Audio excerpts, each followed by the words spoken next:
этом году мы проводим мультифестиваль «Ибица» уже в 5-й раз. Пусть небольшой, но это юбилей.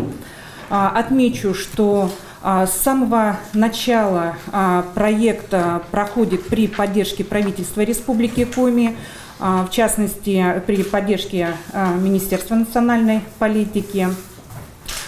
Отмечу, что впервые мультифестиваль покинул свое родовое местоположение, село Иб, и переехал из финно-угорского этнокультурного парка в столицу, на главную площадь республики.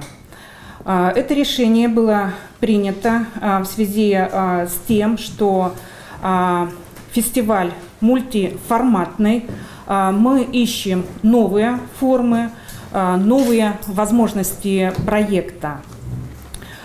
Мультифестиваль вновь подарит нам не просто приятный отдых, но и новые знания об истории Коми-края, культуре народов, в первую очередь Коми и русской.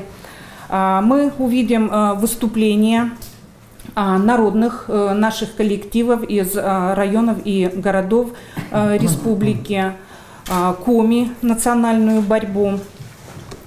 Нам сегодня, дорогие коллеги, откроют тайны древнего зеркала, которое направило организаторов на создание новой, я бы сказала, неожиданной концепции самого праздника.